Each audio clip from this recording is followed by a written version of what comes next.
Hey everyone, welcome back to the channel. What's going on? How are you? How's your day? As you can see from the title, this video is definitely a bit of a departure from the things I've been doing so far. Now I've had, in choosing things to read for this channel, with like things to narrate, I've had the problem that there are a lot of classics I love and a lot of plays that I love, but I feel like I can't really do plays on the channel. I can only kind of do stories. Mostly because, you know, for plays, you got to do different voices. It might be hard to keep track of who's speaking, who's doing what.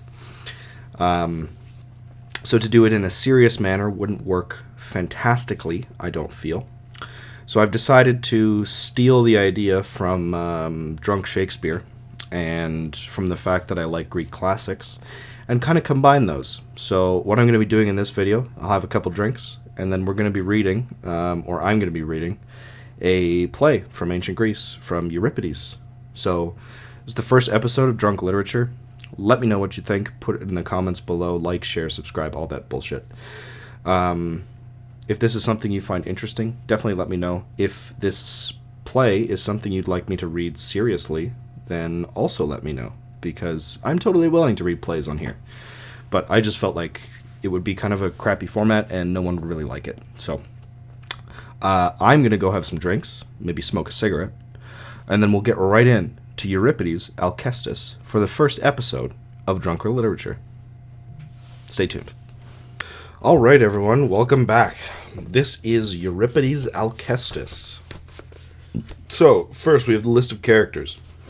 We have Apollo, Death, the chorus of the citizens of Pheræ, the maid, the attendant of Alcestis, Alcestis, the wife of Admetus, Admetus of Pheræ, king of Thessaly, Boy, the son of Admetus and Alcestis, Heracles, friend of Admetus, Pheres, the father of Admetus, and the servant of Admetus.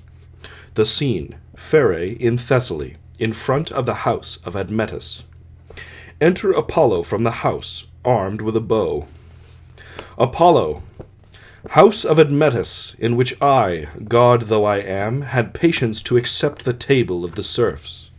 Zeus was the cause. Zeus killed my son, Asclepius, and drove the bolt of the hot lightning through his chest.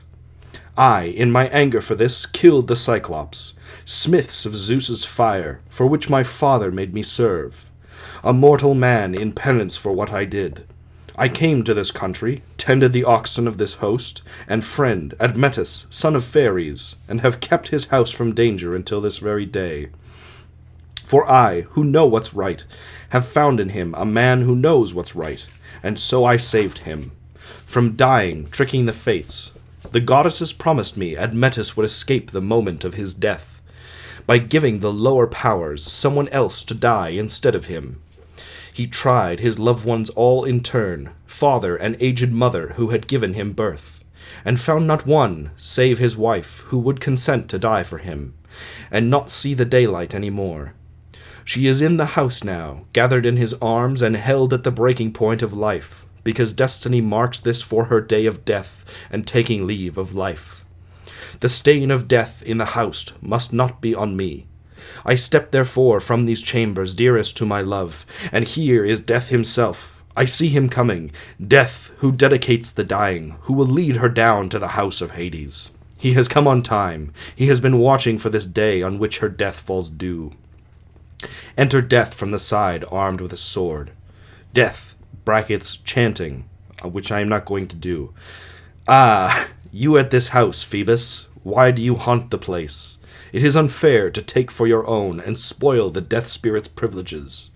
Was it not enough, then, that you blocked the death of Admetus and overthrew the fates by a shabby wrestler's trick? And now your bow hand is armed to guard her too, Alcestis, Peleus' daughter, though she promised her life for her husband.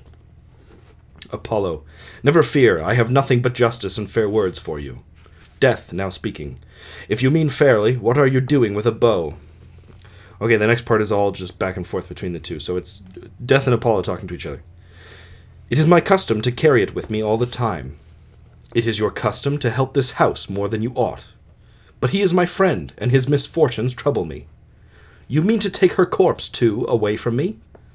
I never took his body away from you by force. How is it, then, that he is above ground and not below? He gave his wife instead, and you have come for her now. I have, and I shall take her down where the dead are. Take her and go. I am not sure you will listen to me. Tell me whom to kill, Tell me to kill whom I must kill, such are my orders. No, only to put their death off, they must die in the end. I understand what you would say, and what you want. What? Is there any way, then, for Alcestis to grow old? There is not. I insist on enjoying my rights too. You would not take more than one life in any case. My privilege means more to me when they die young. If she dies old, she will have a lavish burial. What you propose, Phoebus, is to favor the rich. What is this? Have you unrecognized talents for debate? Those who could afford to buy a late death would buy it then. I see. Are you determined not to do this favor for me? I will not do it, and you know my character. I know it, hateful to mankind, loathed by the gods. You cannot always have your way where you should not. For all your brute ferocity, you shall be stopped. The man to do it is on the way to Pheres' house now, on an errand from Eurystheus, sent to steal a team of horses from the wintry lands of Thrace. He shall be entertained here in Admetus' house, and he shall take the woman away from you by force. Nor will you have our gratitude, but you shall still be forced to do it, and to have my hate beside. Much talk. Talking will win you nothing. All the same, the woman will go with me to Hades' house. I go to her now, to dedicate her with my sword. For all whose hair is cut in consecration by this blade's edge are devoted to the gods below. Exit death into the house, Apollo to the side, enter the chorus. Okay, now because people don't understand Greek classics, Apollo wants his best friend to not die, and Apollo's like, hey, if you get someone to die for you, you're good. So he asks everybody, and his wife is like, yeah, I'll die for you. That's cool. So we're dealing with here. So I'll try and explain it as it goes on if it's not clear. The chorus, now chanting, which I still am not going to do. It is quiet by the palace. What does it mean? Why is the house of Admetus so still? Is there none here of his family? None who can tell us whether the queen is dead and therefore to be mourned? Or does Peleus' daughter Alcestis still live, still look on daylight? She who in my mind appears noble beyond all women beside in a wife's duty, singing individually, not as a group. Brackets, not me. First citizen, strophe A. Does someone hear anything, a groan or a hand stroke or outcry in the house, as if something were done and over? Second citizen. No, and there is no servant stationed at the outer gates. O Paeon, healer, might show you in light. O Paeon healer, might you show in light to still the storm of disaster. Third citizen. They would not be silent if she were dead. Fourth citizen. No, she is gone. Fifth citizen. Holy fuck, there's a lot of these. They have not taken her yet from the house. Sixth citizen. So sure? I know nothing. Why are you uncertain? Why are you certain? Literally the exact opposite of what I said. So sure. I know nothing. Why are you certain? And how could Admetus have buried his wife with none by, and she so splendid? Seventh citizen. Oh, God. Antistrophe A. Here at the gates I do not see the lustral spring water approved by custom for a house of death. Eighth citizen. Nor are there cut locks of hair at the forecourts, hanging, such as the stroke of sorrow for the dead makes. I can hear no beating of the hands of young women. Ninth citizen. Yet is this day appointed. 10th citizen. What do you mean? Speak. 9th citizen. Oh, okay. On which she must pass to the world below. 11th citizen. You touch me deep, my heart, my mind. 12th citizen. Yes, he who from the first has claimed to be called a good man himself must grieve when good men are afflicted. Brackets all singing together. Strophe B. Sailing the long sea, there is not any shrine on earth you could visit, not Lycia, nor the unwatered sanctuary of Ammon, to redeem the life of this unhappy woman. Her fate shows steep and near. There is no god's hearth, I know, you could reach, and by sacrifice avail to save. There was only one, if the eyes of Phoebus' son Asclepius could have seen this light. If he could have come and left the dark chambers, the gates of Hades, he upraised those who were stricken down, until from Zeus's hand the flown bolt of thunder hit him. Where is there any hope for life left for me any longer? Now chanting. For all has been done that can be done by our kings now, and there on all the gods' altars are blood sacrifices dripping in full, but no healing comes for the evil. Enter maid from the house, chorus leader. But here is a serving woman coming from the house. The tears break from her. What will she say has taken place? We must, of course, forgive your sorrow if something has happened to your masters. We should like to know whether the queen is dead or if she is still alive. Next part is a conversation between the maid and the chorus leader, so not reading out the individual names. I could tell you that, maid, I could tell you that she is still alive or that she is dead. How could a person be both dead and alive and see? Schrodinger's Ancient Greek. It has felled her, and the life is breaking from her now. Such a husband, to lose such a wife, I pity you. The master does not see it, and he will not see it until it happens. Is there no hope left that she will live? None. This is the day of destiny. It is too strong. Surely he must be doing all he can for her. All is prepared so he can bury her in style. Let her be sure, at least, that as she dies, there dies the noblest woman underneath the sun by far. This next whole huge part is the maid. Noblest? Of course the noblest. Who will argue that? What shall the wife be who surpasses her? And how could any woman show that she loves her husband more than... The line splitting is really confusing in this. How could any woman show that she loves her husband more than herself, better than by consent to die for him? But all the city knows that well.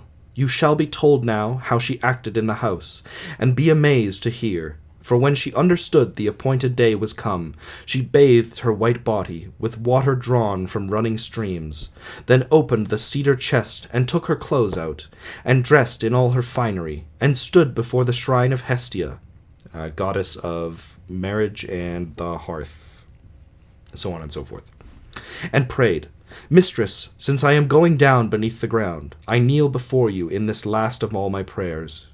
Take good care of my children for me. Give the boy a loving wife, give the girl a noble husband, and do not let my children die like me, who gave them birth untimely. Let them live a happy life, through to the end, and prosper here in their own land. Afterward she approached the altars, all that stand in the house of Admetus, made her prayers and decked them all, with fresh sprays torn from living myrtle. And she wept not at all, made no outcry. The advancing doom made no charge in the color... The advancing doom made no change in the color and beauty of her face. But then, in their room, she threw herself upon the bed, and there she did cry. There she spoke. O marriage bed, it was here that I undressed my maidenhood, and gave myself up to this husband for whose sake I die. Goodbye, I hold no grudge, but you have been my death and mine alone. I could not break my faith with you and him. I die. Some other woman will possess you now. She will not be better, but she might be happier. She fell on the bed and kissed it. All the coverings were drenched in the unchecked outpouring of her tears. But after much crying, when all her tears were shed, she rolled from the couch and walked away with eyes cast down. Began to leave the room, but turned and turned again, to fling herself once more upon the bed. Meanwhile the children clung upon their mother's dress, and cried, until she gathered them into her arms, and kissed first one and then the other, as in death's farewell. And all the servants in the house were crying now, in sorrow for their mistress. Then she gave her hand to each, and each one took it. There was none so mean in station that she did not stop and talk with him. This is what Admetus and the house are suffering. Had he died, he would have lost her, but in this escape he will keep such pain. It will not ever go away. The chorus leader. Admetus surely must be grieving over this, when such a wife must be taken away from him. Maid. Oh yes, he is crying. He holds his wife close... I don't know why I read it like that. Oh yeah, he's crying. He holds his wife close in his arms, imploring her not to forsake him. What he wants is impossible. She is dying. The sickness fades her now. She has gone slack, just an inert weight on the arm. Still, though so little breath of life is left in her, she wants to look once more upon the light of the sun, since this will be the last time of all, and never again. She must see the sun's shining circle yet one more time. Now I must go announce your presence. It is not everyone who bears so much goodwill toward our kings as to stand by ready to help in their distress. But you have been my master's friends since long ago. Exit made into the house. Chorus, brackets, singing. Strophe.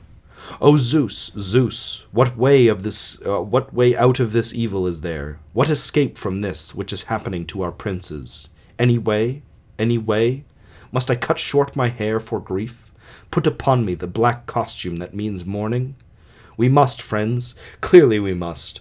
Yet still, let us pray to the gods. The gods have power beyond all power elsewhere. Paeon, my lord, Apollo, make some way of escape for Admetus. Grant it, oh grant it. Once you've found rescue in him, be now in turn his redeemer from death. Oppose bloodthirsty Hades. Antistrophe. Admetus, O son of fairies, what a loss to suffer when such a wife goes. A man could cut his throat for this, and less he could bind the noose upon his neck and hang himself. For this is not only dear, but dearest of all. This wife you will see dead on this day before you. Enter Alcestis, carried from the house on a litter, supported by Admetus and followed by her children and servants. But see, she is coming out of the house, and her husband is with her. Cry out aloud, mourn, you land of Phaerae, for the bravest of wives, fading in sickness and doomed to the death god of the world below. Brackets now chanting. I will never again say that marriage brings more pleasure than pain. I judge by what I have known in the past, and seeing now what happens to our king, who is losing a wife, brave beyond all others, and must live a life that will be no life for the rest of time. Alcestis, brackets, singing in the following interchange with Admetus while he speaks in reply. Okay, there's a lot of stage direction here, get ready. Strophe A. Sun and light of the day, O turning wheel of the sky, clouds that fly. Admetus. The sun sees you and me, two people suffering, who never hurt the gods, so they should make you die. Alcestis. Antistrophe A. My land and palace arcing my land, and marriage chambers of Iolcus, my own country. Admetus. Raise yourself, my Alcestis. Do not leave me now. I implore the gods to pity you. They have the power. Alcestis, strophe B. I see him there at the oars of his little boat in the lake, the ferryman of the dead, Chiron, however you want to pronounce it, with his hand upon the oar, and he calls me now. What keeps you? Hurry, you hold us back. He is urging me on in angry impatience. Admetus. The crossing you speak of is a bitter one for me. Ill-starred, It is unfair we should be treated so. Alcestis, Antistrophe B. Somebody takes me. Somebody takes me. Don't you see, to the courts of dead men? He frowns from under dark brows. He has wings. It is Hades. Let me go. What are you doing? Let go. Such is the road most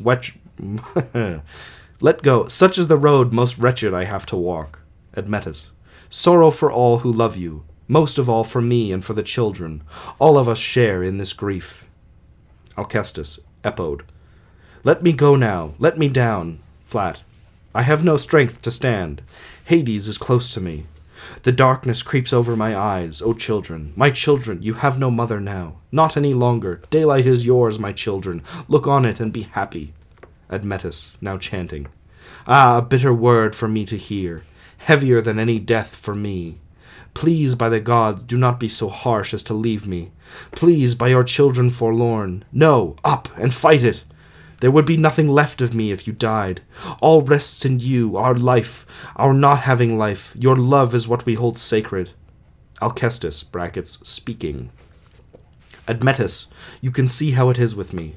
Therefore, I wish to have some words with you before I die. I put you first, and at the price of my own life, made certain you would live and see the daylight. So I die, who did not have to die, because of you.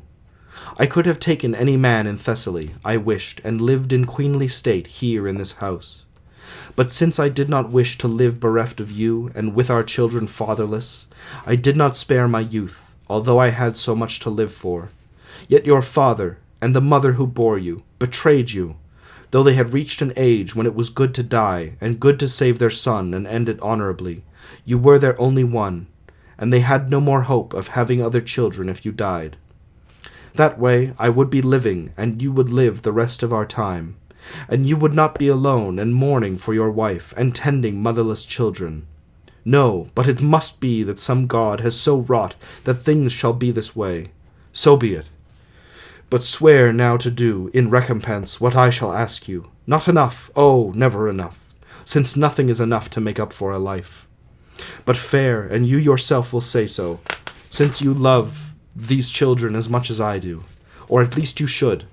Keep them as masters in my house, and do not marry again and give our children a stepmother, who will not be so kind as I, who will be jealous and raise her hand to your children and to mine. Oh no, do not do that, do not. That is my charge to you. For the new-come stepmother hates the children born to a first wife. No viper could be deadlier. The little boy has his father for a tower of strength. But you, my darling, what will your girlhood be like? How will your father's new wife like you? She must not make shameful stories up about you. Wait, what? I don't know, I read that right. And contrive to spoil your chance of marriage in the blush of youth. Indeed, your mother will not be there to help you when you are married, nor be there to give you strength when your babies are born. When only a mother's help will do. For I must die. It will not be tomorrow, nor the next day, nor this month. The horrible thing will come. But now, at once. I shall be counted among the dead. Goodbye. Be happy, both of you. And you, my husband, can boast the bride you took made you the bravest wife. And you, children, can say too that your mother was brave. Chorus leader. Fear nothing, for I dare to speak to him. He will do all you ask. If he does not, it's his mistake. I'm not doing voices, but I am doing like a male and female kind of voice, I suppose. Hope it's distinguishable. Admetus. It shall be so, it shall be. Do not fear, since you were mine in life, you still shall be my bride in death. And you alone, no other girl in Thessaly, shall ever be called the wife of Admetus in your place. There is none so marked out in pride of father's birth, nor other form of beauty's brilliant gleam. I have these children, they are enough. I only pray the gods grant me the bliss to keep them as we could not keep you. I shall go into mourning for you, not for just a year, but all my life while it still lasts, my dear, and hate the woman who gave me birth always, detest my father. What? Nope, that's literally what it says. But all my life while it still lasts, my dear, and hate the woman who gave me birth always, comma, detest my father. Alright. These were called my own dear ones. They were not. You gave what was your own and dear to buy my life, and saved me. Am I not to lead a mourning life when I have lost a wife like you?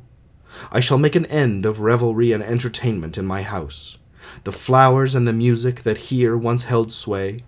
No, I shall never touch the lute strings ever again, nor have the heart to play music upon the pipe of Libya. For you took my joy in life with you.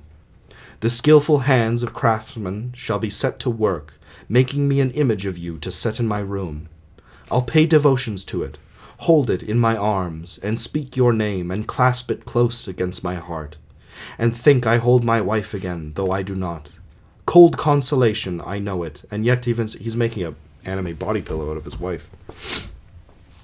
Basically. I know it, and yet even so I might drain the weight of sorrow. You would come to see me in my dreams and comfort me. For they who love find a time's sweetness in the visions of night.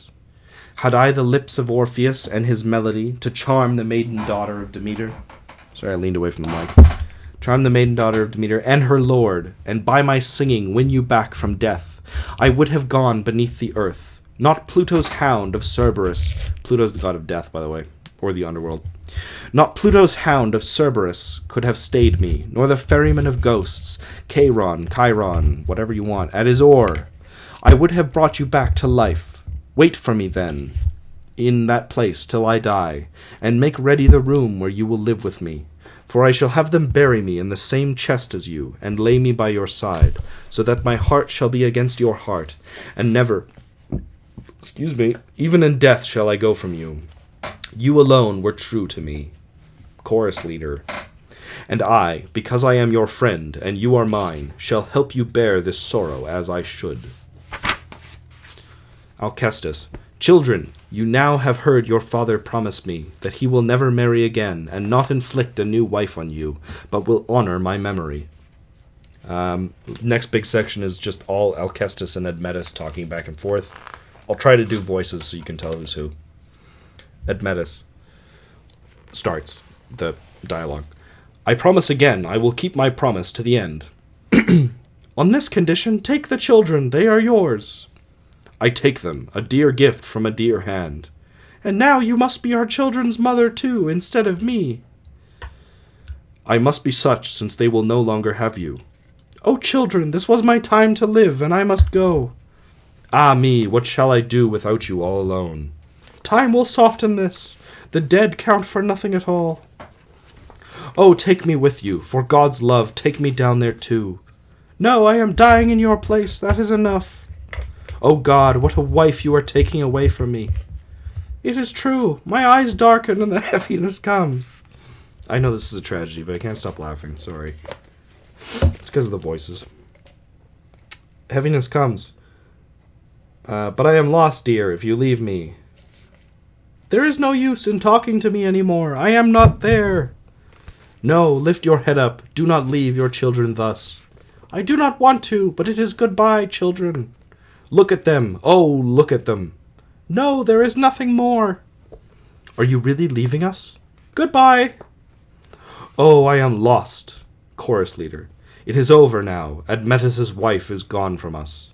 Boy, singing. Strophe. O wicked fortune, mother has gone down there. Father, she is not here with us. In the sunshine... Mother has gone down there, father. She is not here with us in the sunshine anymore. Poor mother, she went away, and left me to live all alone. Look at her eyes, look at her hands, so still. Hear me, mother, listen to me, oh please. Listen, it is I, mother. I, your little one, lean and kiss your lips and cry out to you. Admetus. She does not see, she does not hear you. You too and I have all have a hard and heavy load to carry now. Boy. Antistrophe. Father, I am too small to be left alone by the mother I love so much. Oh, it is hard for me to bear all this that is happening, and you, little sister, suffer with me too. Oh, father, your marriage was useless, useless. She did not live to grow old with you. Your marriage was useless? She's your mom. Whatever. She died too soon. Mother, with you gone away, the whole house is ruined. Exit Alcestis, carried into the house, followed by children and servants. Chorus leader. Admetus, you must stand up to misfortune now. You are not the first and not the last of humankind to lose a good wife. Therefore, you must understand, death is an obligation claimed from all of us. Admetus. I understand it, and this evil which has struck was no surprise. I knew about it long ago, and knowledge was hard. But now, since we must bury our dead, stay with me and stand by me. There's a book. Stand by me. Chant in response the hymn to the god below, who never receives libations. To all Thessalians over whom my rule extends, I ordain a public mourning for my wife, to be observed with shaving of the head and with black robes. Can you imagine if the prime minister just made you all shave your hair off? Yeah, that would suck.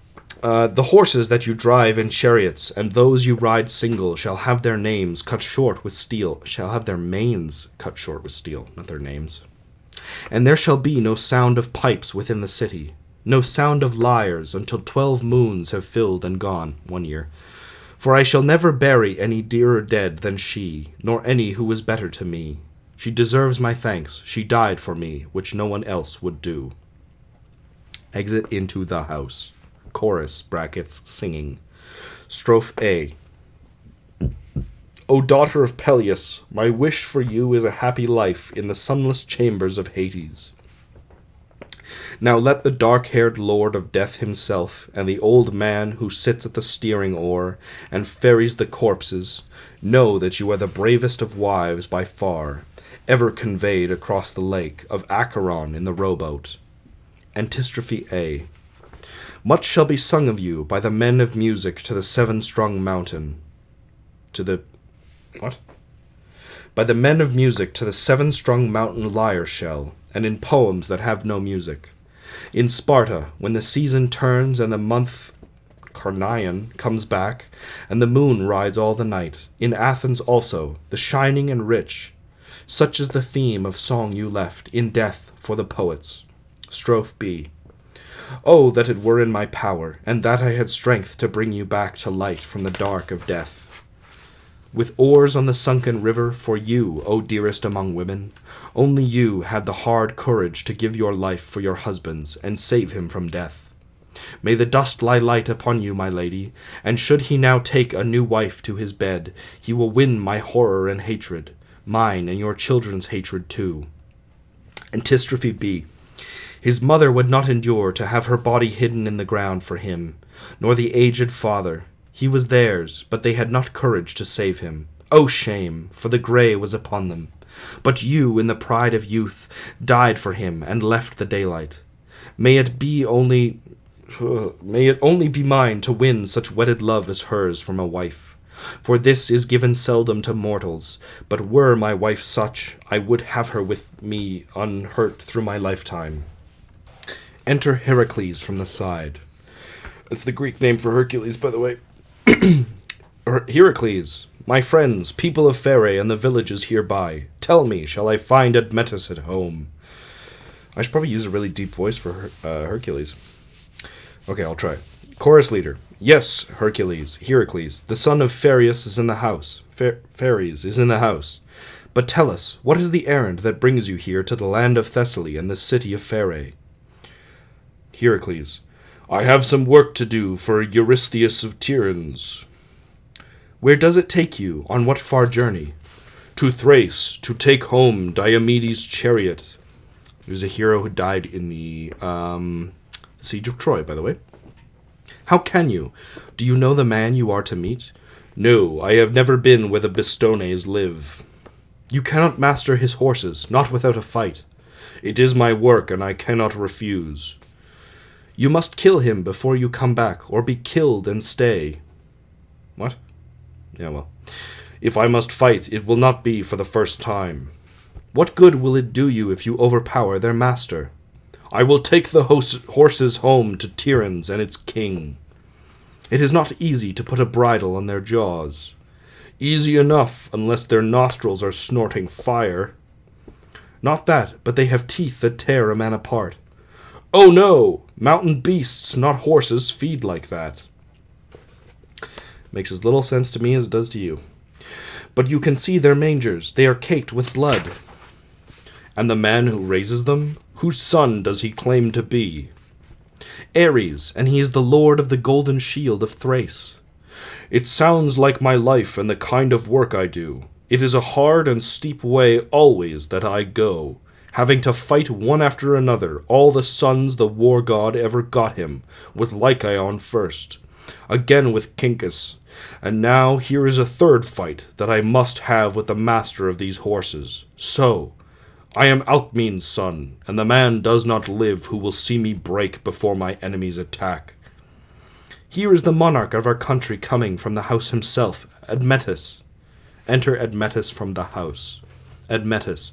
Welcome and happiness to you, O scion of Perseus' blood and child of Zeus. Perseus was a king of Athens, by the way. Happiness to you likewise, lord of Thessaly, Admetus. I could wish it. I know you mean well. What is the matter? Why is there mourning and cut hair? There is one dead here whom I must bury today. Not one of your children. I pray some god shield them from that. Not they. My children are well and living in their house. If it is your father who's gone, his time was ripe. Your dad was old and he should have died. No, he is still there, Heracles. My mother, too. Surely you have not lost your wife, Alcestis. Yes and no. There are two ways that I could answer that. Did you say that she is dead, or that she is still alive? She is, and is no longer. It pains me. I still don't know what you mean. You're being obscure. You, you know about her, and what must happen, do you not? I know that she has undertaken to die for you. How can she still be alive, then, when she has promised that? Ah, do not mourn her before she dies. Wait for the time. The point of death is death, and the dead are lost and gone. Being and non-being are considered different things. It's an amazing quote. That is your opinion, Heracles. It is not mine. Well, but whose is the mourning now? Is it in the family? A woman. We were speaking of a woman, were we not? Was she a blood relative or someone from outside? No relation by blood, but she meant much to us. How does it happen that she died here in your house? She lost her father and came here to live with us. I am sorry, Admetus. I wish I had found you in a happier state. Why do you say that? What do you mean to do? I mean to go on and stay with another of my friends. Because you're too depressing. Because your wife is dead. No, my lord, no. The evil must not come to that. The friend who stays with friends in mourning is in the way. The dead are dead. Go on in. My wife's dead. Don't worry about it. Just go inside. No, it is always wrong for guests to revel in a house where others mourn. There are separate guest chambers. We will take you there. Let me go, and I will thank you 1,000 times. You shall not go to stay with any other man. You there, open the guest rooms which are across the court from the house, and tell the people who are there to provide plenty to eat, and make sure that you close the doors facing the inside court. Excuse me. It is not right for guests to have their pleasures interrupted by sounds of grief. Heracles is escorted into the house. Chorus leader. Admetus, are you crazy? What are you thinking of to entertain guests in a situation like this? Admetus. And if I had driven from my city and my house the guest and friend who came to me, would you have approved of me more? Wrong.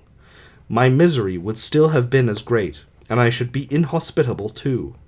And there would be one more misfortune added to those I have, if my house is called unfriendly to its friends.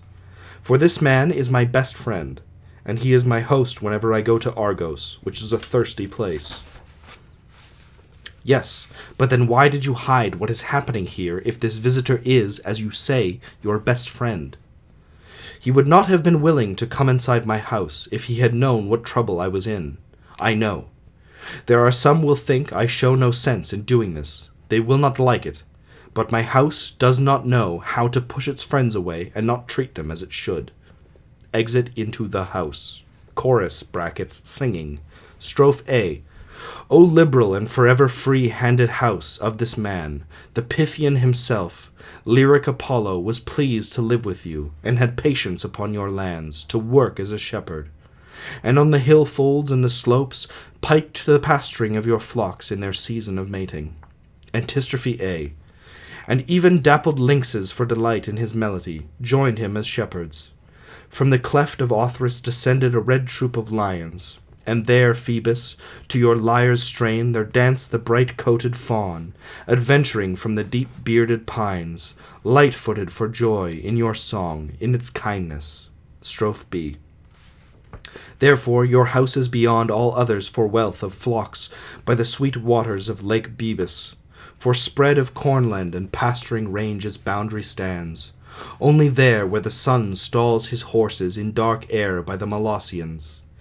Eastward he sways all to the harbourless Pelian coast on the Aegean main. Antistrophe B.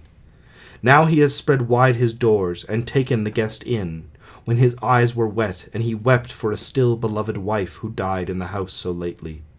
The noble strain comes out in respect for others. All is there in the noble. I stand in awe at his wisdom, and good hope has come again to my heart, that for this godly man the end will be good. Enter Admetus from the house, followed by servants with a covered litter. Admetus. Gentlemen of Pherae, I am grateful for your company. My men are bearing to the burning place and grave our dead, who now has all the state which is her due. Will you then, as the custom is among us, say farewell to the dead as she goes forth for the last time?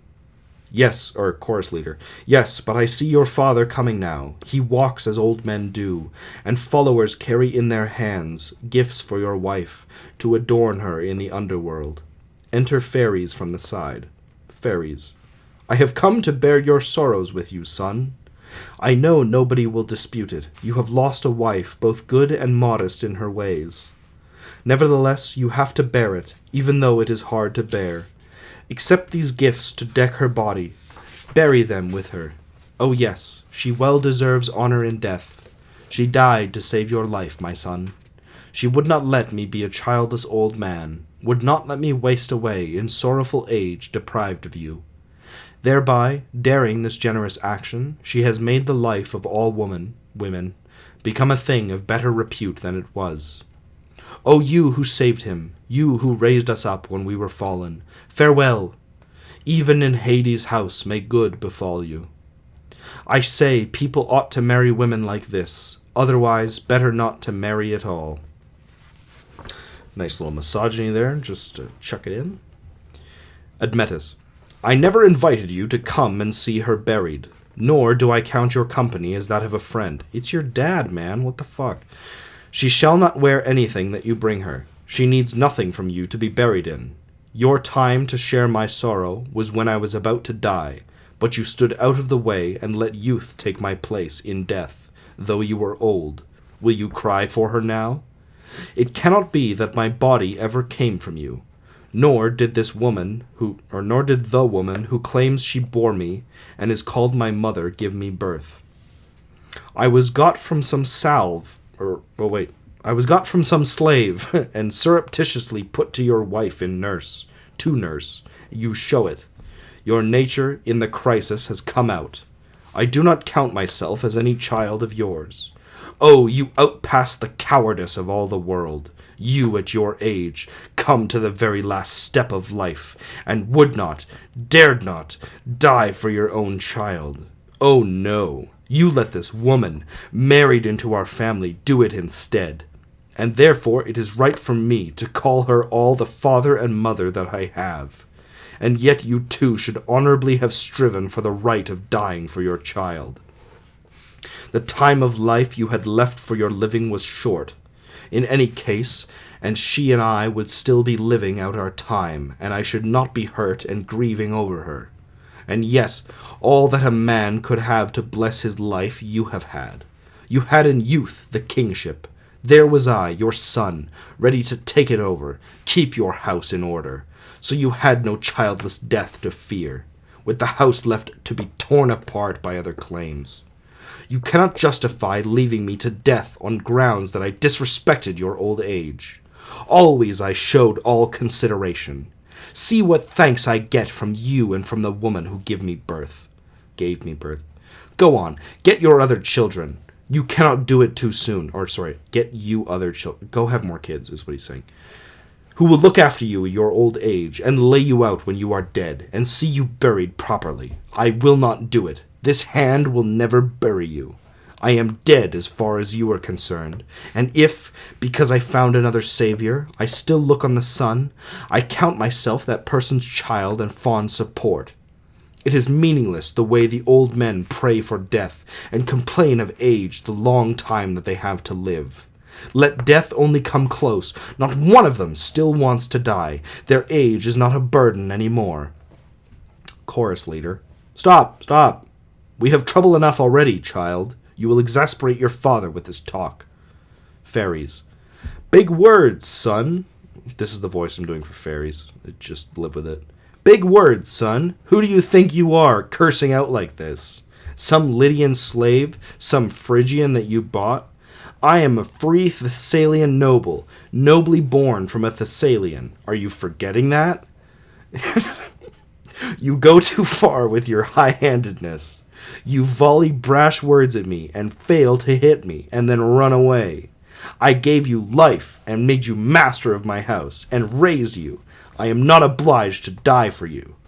I do not acknowledge any tradition among us, that fathers should die for their sons. That is not Greek either. Literally what it says. I didn't mistake that sentence. Your natural right is to find your own happiness or unhappiness. All you deserve from me, you have.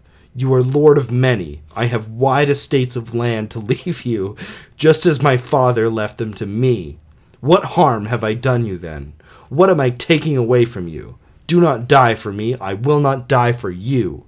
You like the sunlight. What? Don't you think your father does? I count the time I have to spend down there as long, and the time to live is little, but that little is sweet.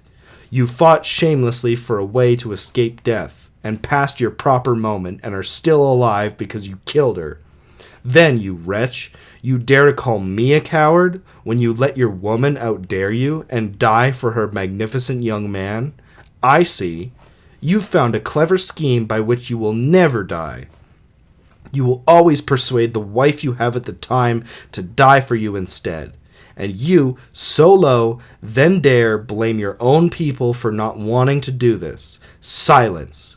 I tell you, as you cherish your own life, all other people cherish theirs. And if you call us names, you will be called names, and the names are true. It's kind of a great voice for fairies. Chorus leader. Too much evil has been said in this speech, and in that spoken before. Old sir, stop cursing your own son. Admetus. No, speak, as I have spoken. If it hurts to hear the truth, you shall not have made a mistake with me. I should have made a mistake if I had died for you. Is it the same thing to die old and to die young? Yes, we have only one life and not two to live. I think you would like to live a longer time than Zeus. Cursing your parents when they have done you no wrong? Yes, for I found you much in love with a long life. Who is it you're burying? Did not someone die? And that she died, you foul wretch, proves your cowardice. You cannot say that we were involved in her death. Ah, I hope that someday you will stand in need of me. Go on and court more women so they can all die.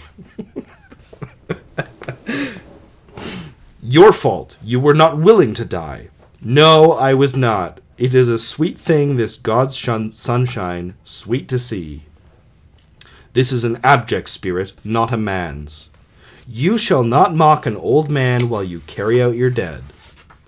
You will die in evil memory when you do die. I do not care what they say of me when I am dead. How old age loses all sense of shame.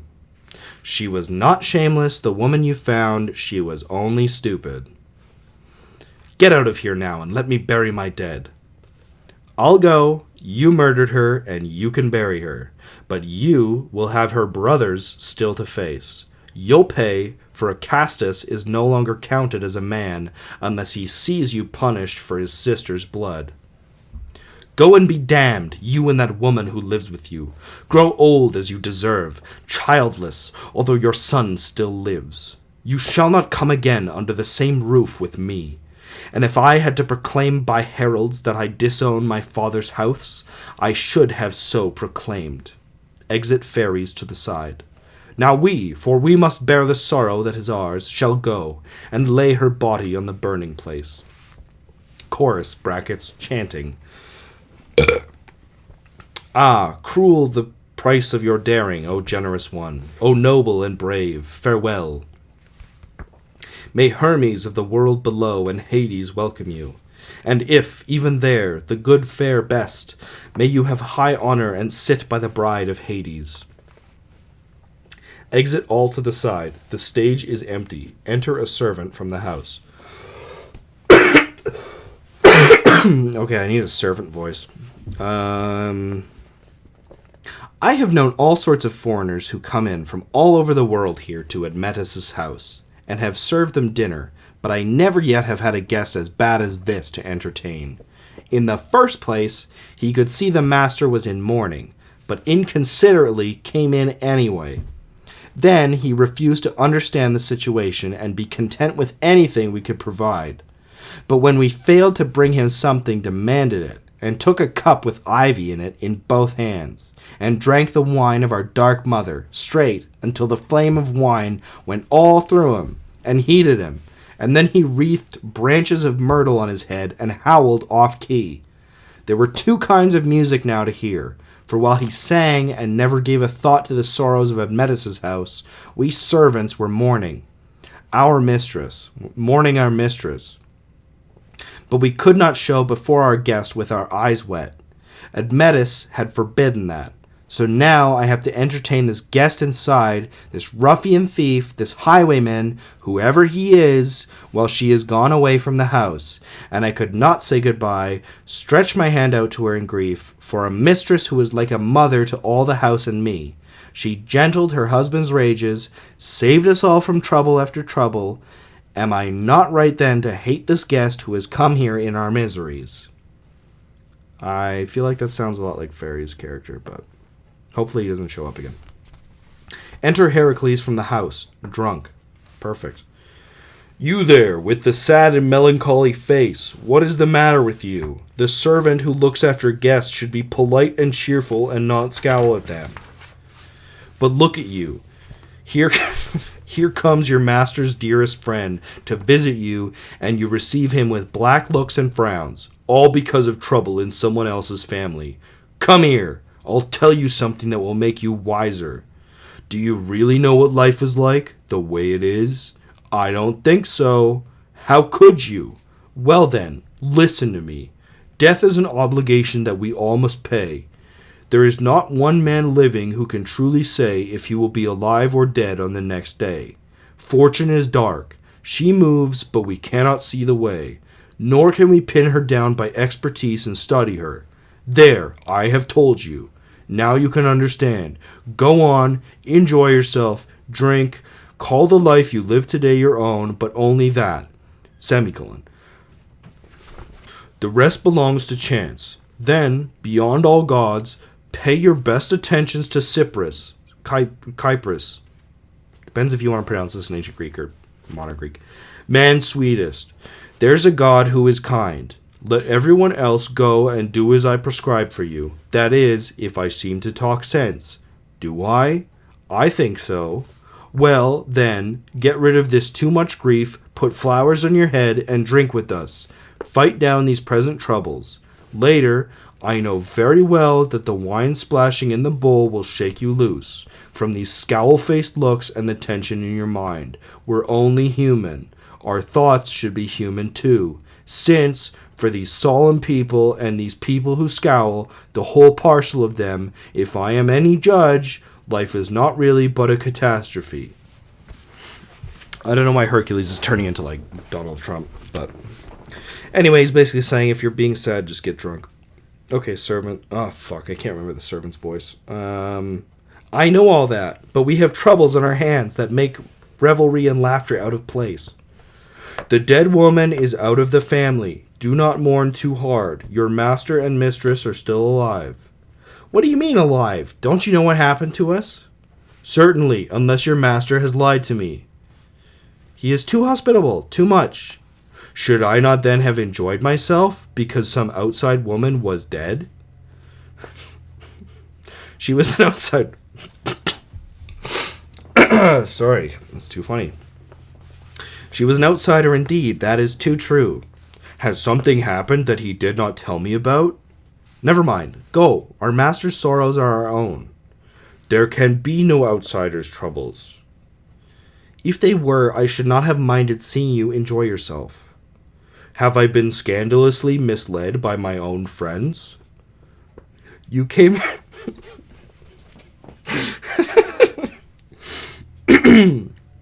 You came here when we were not prepared to take in guests. You see, we are in mourning. You can see our robes of black, and how our hair is cut short.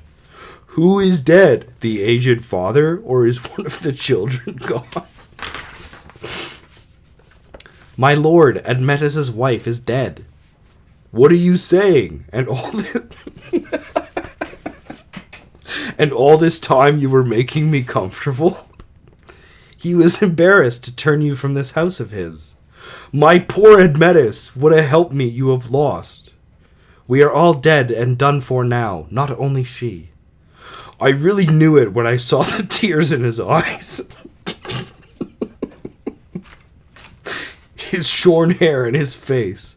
But he persuaded me with talk of burying someone who was not by blood related. So, unwillingly, I came inside and drank here in the house of this hospitable man when he was in this trouble. Worse, I wreathed my head with garlands and drank freely. But you might have said something about this great disaster in the house. Now where shall I find her? Where is the funeral being held? Go straight along the Larissa road, and when you clear the city you will see the monuments and the mound. Exit the servant into the house. O heart of mine and hand of mine, who have endured so much already, prove what kind of son it was Alcmene, daughter of Electron, bore to Zeus in Tiryns. I must save this woman who has died so lately. Bring Alcestis back to this house, and pay Almetis all the kindness that I owe. I must go there and watch for death of the black robes, master of dead men, and I think I shall find him drinking the blood of slaughtered beasts beside the grave. Then, if I can break suddenly from my hiding place, catch him, and hold him in the circle of these arms, there is no one who will be able to break my hold on his bruised ribs until he gives the woman up to me. But if I miss my quarry, if he does not come to the bloody offering, I will go down. I will ask the maiden and the master in the sunless homes of those below, and I have confidence I shall bring Alcestis back up, and give her to the arms of my friend, who did not drive me off, but took me into his house, and, though he staggered under the stroke of circumstance, hid it, for he was noble and respected me. Who in all of Thessaly is a truer friend than this? Who in all of Greece? Therefore he must not ever say that, being noble, he befriended a worthless man. Exit Heracles to the side. Then enter Admetus from the side, accompanied by the chorus. I apologize for how much Heracles' character has shifted in voice over the course of this play. Admetus, brackets, chanting. Hateful as this, return. Hateful the sight of this house. Widowed, empty. Where shall I go? Where shall I stay? What shall I say? How can I die? My mother bore me to a heavy fate. I envy the dead. I long for those who are gone, to live in their houses with them. There is no pleasure in the sunshine, nor the feel of the hard earth under my feet. Such was the hostage death has taken from me and given to Hades. Oh, wait, whoops. While the chorus sings, Admetus moans inarticulately.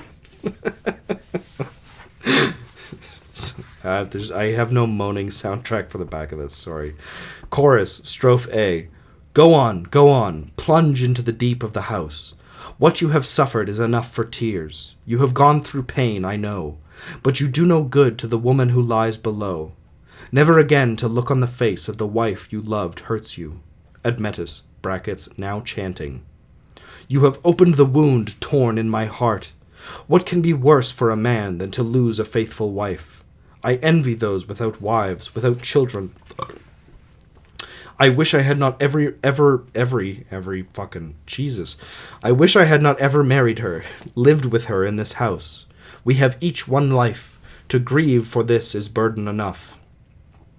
When we could live single all our days without children, it is not to be endured to see children sicken or married love despoiled by death. As before, while the chorus sings, Admetus moans inarticulately. Chorus, Antistrophe A. Chance comes, it is hard to wrestle against it. There is no limit to set on your pain. The weight is heavy, yet still bear up. You are not the first man to lose his wife.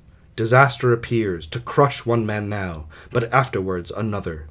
Admetus, chanting. For how long my sorrows, the pain for my loves, down under the earth? Why did you stop me from throwing myself in the hollow cut of the grave, there to lie dead beside her, who was best on earth? Then Hades would have held fast 2 lives, not 1, and the truest of all, who crossed the lake of the dead together. Chorus, brackets, singing, strophe B. There was a man of my people who lost a boy. In his house anyone would mourn for, the only child. But still he bore the evil well enough, though childless, and he, stricken with age, and the hair grey on him, well on in his lifetime. Admetus, brackets, chanting. O builded house, how shall I enter you? How dwell in you, with this new turn of my fortune? How different now and then! Then it was with Pelian pine torches, with marriage songs, that I entered my house, with the hand of a sweet bride on my arm, with a loud rout of revellers following me, to bless her who now is dead, and me for our high birth, for nobilities from either side which were joined in us. Now the bridal chorus has changed for a dirge, and for white robes the costumed black goes with me inside to where our room stands deserted. Chorus, brackets, singing, antistrophe B. Your luck had been good, so you were inexperienced when this grief came. Still you saved your own life and being. Your wife is dead, your love forsaken. What is new in this? Before now, death has parted many from their wives. Admetus, brackets, now speaking. Friends, I believe my wife is happier than I, although I know she does not seem to be. For her, there will be no more pain to touch her ever again. She has her glory and is free from much distress. But I, who should not be alive, who have passed by my moment, shall lead a sorry life. I see it now. How can I bear to go inside this house again? Whom shall I speak to? Who will speak to me, to give me any pleasure in coming home? Where shall I turn? The desolation in my house will drive me out when I see my wife's bed empty, when I see the chairs she used to sit in, and all about the house the floor unwashed and dirty, while the children at my knees huddle and cry for their mother, and the servants mourn their mistress and remember what the house has lost. Literally, he's like, my wife is dead. I can't believe when I see the dirty floor, I'll think of her. Fucking, dude, you have servants. Get them to clean the floor. Just let your wife hang out if you got that much money. And you're the king. Jesus. So it will be at home. But if I go outside, meeting my married friends in Thessaly, the sight of their wives will drive me back. For I cannot endure to look at my wife's age mates and the friends of her youth. Can't dare to look at women. Incel.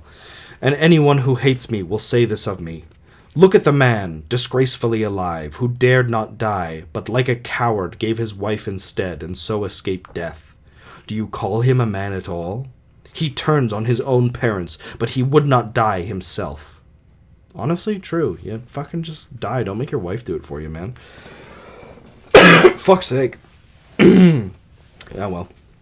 Besides my other troubles, they will speak about me thus. What have I gained by living? Friends, when reputation, life, and action are all bad. Chorus, brackets, singing, strophe A. I myself, in the ramparts of mystic verses, as in study of history and science, have found nothing so strong as compulsion, nor any means to combat her, nor in the Thracian books set down in verse by the voice of Orpheus, not in all the remedies Phoebus has given the heirs of Asclepius to fight the many afflictions of man. Antistrophe A. She alone is the goddess, without altar or statue to pray before. She heeds no sacrifice. Majesty, bear no harder on me than you have in my life before.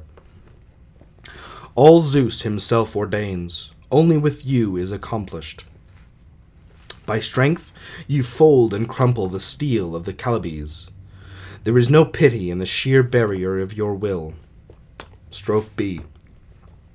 Now the goddess has caught you in the breakless grip of her hands. Bear up, you will never bring back up, by crying, the dead into the light again. Even the sons of the gods fade and go in death's shadow. She was loved when she was with us. She shall be loved still now she is dead. It was the best of all women to whom you were joined in marriage. Antistrophe B. The monument of your wife must not be counted among the graves of the dead, but it must be given honors, like the gods' worship of wayfarers. And as they turn the bend of the road and see it, men shall say, she died for the sake of her husband. Now she is a blessed spirit. Hail, Majesty, be gracious to us. Thus will men speak in her presence. Chorus leader. But here is someone who Chorus leader. But here is someone who looks like Alcmene's son, Admetus. He seems on his way to visit you. Enter Heracles from the side, leading a veiled woman. Okay, here we go. I'm going to do the Heracles voice again. A man, Admetus, should be allowed to speak freely to a friend, instead of keeping his complaints suppressed inside him. Now, I thought I had the right to stand beside you and endure what you endured, so prove my friendship. But you never told me that she, who lay dead, was your wife, but entertained me in your house as if your mourning were for some outsider's death. And so I wreathed my head and poured libations out to the gods, in your house, though your house had suffered so. This was wrong, I tell you, to have treated me thus, though I have no wish to hurt you in your grief. Now, as for the matter of why I have come back again, I will tell you. Take this woman, keep her safe from me, until I have killed the master of the Bistones, and come back, bringing with me the horses of Thrace. If I have bad luck, I hope not, I hope to come back home, I give her to the service of your house. It cost a struggle for her to come into my hands. You see, I come on people... Whoops. That's extra textual. You see, Fuck. Alright. You see, I came on people who were holding games for all comers, with prizes which an athlete might spend an effort winning. Here's the... brackets points to the woman. Here is the prize I won, and I bring you. For the winners in the minor events were given horses to take away, while those who won the heavier stuff, boxing and wrestling, got oxen, and a woman was thrown in with them. Jesus. Since I happened to be there, it seemed wrong to let this splendid prize go by. As I said, the woman is for you to keep. She's not stolen. It cost me hard work to bring her here. Someday, perhaps, you will say I have done well. Admetus.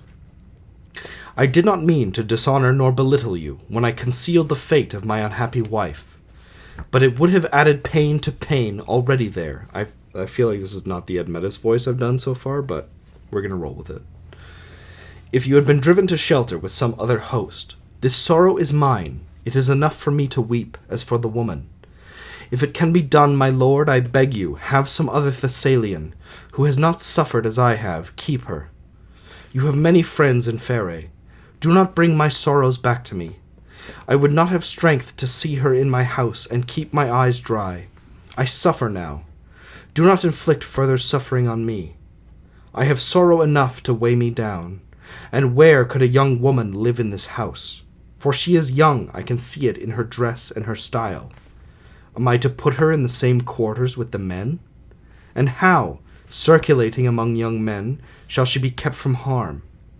Not easy, Heracles, to hold in check a young, strong man. I am thinking of your interests. Or shall I put her in my lost wife's chamber? Keep her there? How can I take her to Alcestis' bed? I fear blame from two quarters. From my countrymen, who might accuse me of betraying her, who helped me most, by running to the bed of another girl, and from the dead herself. Her honor has its claim on me. I must be very careful. You, lady, whoever you are, I tell you that you have the same form as my Alcestis. Foreshadowing.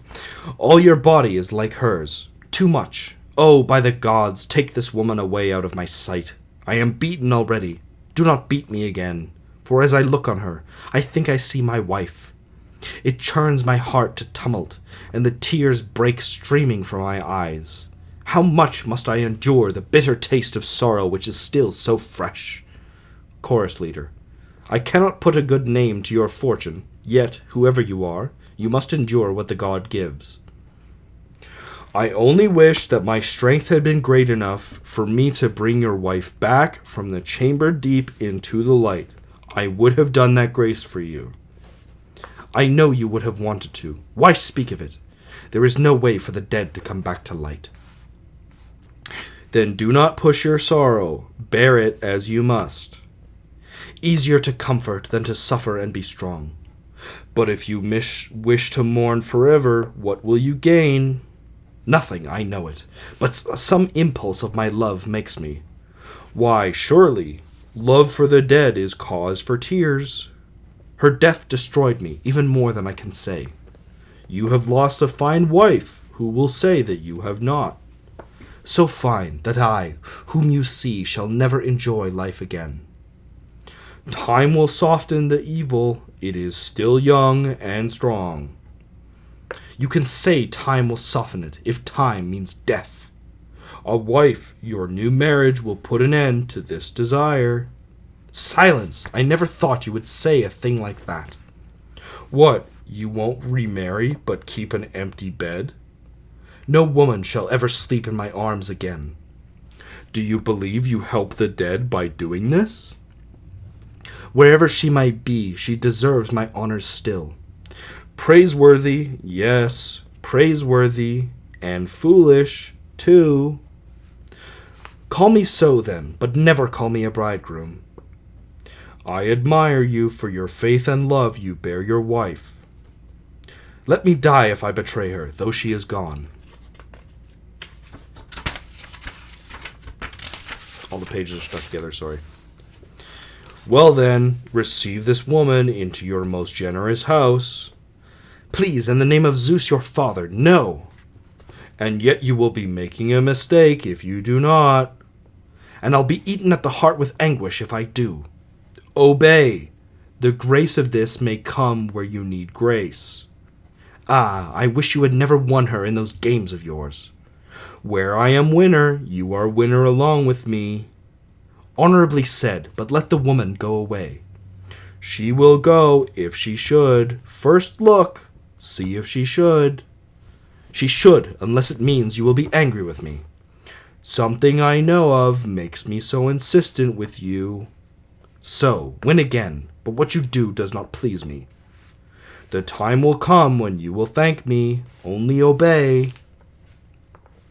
Admetus, 2 attendants. Escort her in, if she must be taken into this house. I will not hand this lady over to attendants. You yourself lead her into the house, then, if you wish. I will put her into your hands, and into yours alone. I will not touch her, but she is free to come inside. No, I have faith in your right hand, and only yours. My lord, you are forcing me to act against my wish. Be brave, reach out your hand, and touch the stranger. So, here is my hand. I feel like Perseus killing the Gorgon. You have her? Yes, I have her. Keep her, then. Someday you will say the son of Zeus came as your generous guest. But look at her. See if she does not seem most like your wife. Your grief is over now, and your luck is back. Gods, what shall I think? Amazement beyond hope. Amazement beyond hope. As I look on this woman, this wife, is she really mine, or some sweet mockery for a god to stun me with? Not so. This is your own wife, you see. She is here. Be careful, she is not some phantom from the depths. The guest and friend you took was no necromancer. Do I see my wife, whom I was laying in the grave? Surely, but I do not wonder at your unbelief. May I touch her and speak with her as my living wife? Speak to her. All that you desired is yours. Oh, eyes and body of my dearest wife, I have you now beyond all hope. I never thought I'd see you again. You have her. May no god begrudge you your happiness. O nobly sprung child of all highest Zeus, may good fortune go with you. May the Father who give you birth keep you... Fucking Christ words. May the Father who give you birth keep you safe. You alone raised me up when I was down. How did you bring her back from down there to the light? I fought a certain deity who had charge of her. Where do you say you fought this match with death? Beside the tomb itself. I ambushed him and caught him in my hands. But why is my wife standing here and does not speak? You are not allowed to hear her speak until her obligations to the gods who live below are washed away and the third morning comes. So now, take her and lead her inside, and for the rest of time, Admetus, be just. Treat your guests as they deserve, and now, goodbye. I have my work that I must do, and go to face the lordly son of Sthenelus. No, stay with us, and be the guest of our hearth. There still will be a time for that, but I must press on now. Success go with you. May you find your way back here. Exit Heracles to the side. I proclaim to all the people of my tetrarchy that, for these blessed happenings, they shall set up dances, and the altars smoke with sacrifice offered. For now we shall make our life again, and it will be a better one. I was lucky, that I cannot deny. Exit Alcestis into the house. Chorus, brackets, chanting. May the forms of what is divine... Page turn. Oh, wait. May the forms of what is divine, much that the gods achieve, a surprise. What we look for does not come to pass. A god finds a way for what none foresaw. Such was the end of this story. Exit all. Story done. Thanks for listening to the first episode of Drunk Literature. Point of the story is Admetus is best friends with Hercules, or Heracles, depending on your pronunciation. His wife died, Alcestis, because he was going to die, Admetus, and he made a deal that if someone else would die for him, he wouldn't have to die. His wife said yes. His dad said no. His mom said no. All his friends said no. But his wife said yes. So his wife was going to die. So Death showed up to take his wife. And then Hercules just happens to be strolling on by, stops in the house, gets lied to by Admetus. And then, when all is said and done, he finds out what's going on. And Hercules goes to sit next to Alcestis' grave and waits until Death shows up to get her soul. And then Hercules wrestles with Death, beats the shit out of him, takes Alcestis, and is like, hey, my friend Admetus, here you go. Here's your wife. Got her back. Won her in a contest. But actually, he wrestled Death for him. So it's just Hercules being a cool guy to one of his friends, Admetus losing his wife, getting her back, getting his whole deal and everything. It's a good play. It's good. I like it. Anyway, this is the first episode of Drunk Literature. Let me know what you think in the comments below. Like, subscribe, share, all that horse shit. Anyway, thank you all for listening. I hope you enjoyed. See you around.